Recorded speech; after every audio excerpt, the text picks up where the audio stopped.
Bonjour à tous, ou du moins bonjour ma fille.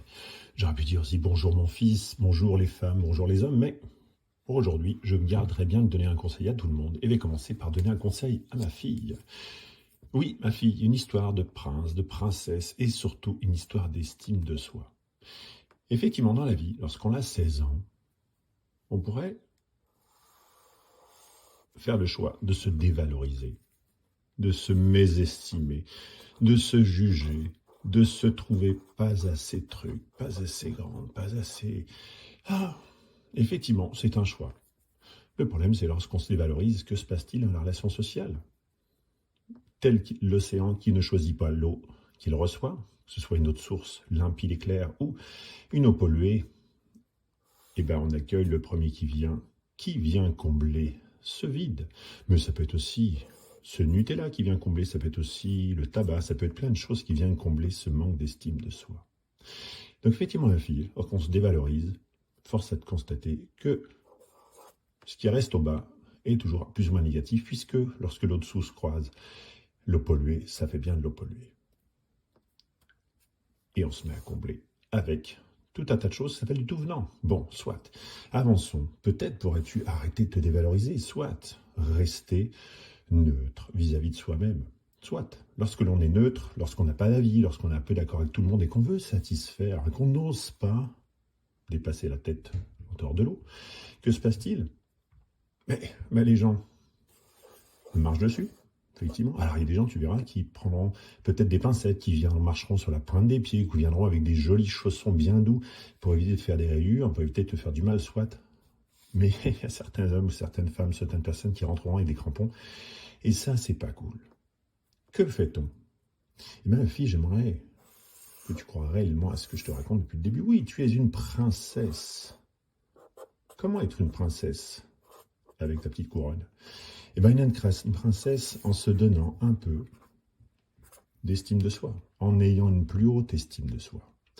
Et puis on dit aussi une princesse en gravissant les étapes, en franchissant les étapes importantes de la vie, sortir de sa zone de confort, car l'estime est bien en lien avec ce qu'on aura fait, moins ce que l'on ressent. Et donc effectivement, peut-être se mettre à la guitare, peut-être je sais pas, une traversée du désert, un voyage, quelque chose, un diplôme qui permettra petit à petit de dire « Yes, I did it ». Et quand tu auras une meilleure estime de soi, que se passe-t-il? Eh bien, j'aimerais que tu crois aux princes. Parce que les princes, comment veuille non, les princes charmants existent. Et effectivement, les princes charmants, tu crois vraiment qu'ils vont débarquer directement là-haut par hélico? Peut-être pas. Non, le prince, quand il commence, il affronte le dragon. Et ouais, ma fille, le dragon, ce sera probablement ton père. Ou pas. En tout état de cause, peut-être que le premier homme va afficher l'idée de... Ben non, pas le premier soir. Non, l'histoire du consentement. Et puis, on va franchir les étapes.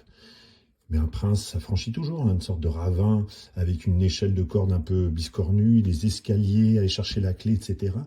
Et ça s'appelle effectivement donner, se mériter. Et peut-être que ce prince, cette personne qui a franchi les étapes du consentement, les étapes de l'égalité homme-femme, l'égalité de prendre soin, tu auras à ce moment-là le prince que tu mérites. Et toi, tu seras une princesse.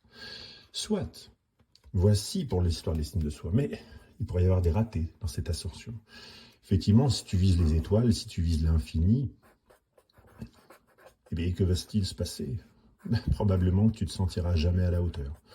Donc, garde-toi bien de viser l'infini, même si on peut tendre vers les étoiles. De même que je te garderai bien d'avoir une estime de soi tellement haute que finalement tu en deviennes inaccessible. Non, un peu d'humilité. Accepte tes faiblesses, accepte tes trous, tes défauts qui feront que, effectivement, tu seras beaucoup plus accessible aux yeux des gens. Donc, entre hauteur de vue et humilité, peut-être tu pourras trouver un équilibre. Et pour terminer, effectivement, afin d'avoir les meilleures personnes, on pourrait dire, tiens, je vais les choisir, là. Je vais prendre que les bruns, que les bien-nommés, que les gens qui ne sont... Ben, ça s'appelle de l'entre-soi. Et là, on se retrouve beaucoup moins accessible également. Non, ma fille, j'aimerais que tu saches que tu fais partie de l'humanité. Et que les milliards d'êtres humains qui sont sur cette terre, tu partages avec eux le minimum d'humanité. Les mots magiques, bonjour, merci, au revoir. Si ton pire ennemi a soif, donne-lui à boire. Dis-lui bonjour. Donne-lui le minimum de respect. Et effectivement, Peut-être qu'en t'élevant, tu donneras envie aux autres de te rejoindre et d'en faire de même et de retrouver un monde avec des gens qui eux-mêmes sont des princes et des princesses. Voilà ma fille, bonne estime, bon courage, bonne ascension et bonne ascension à tous.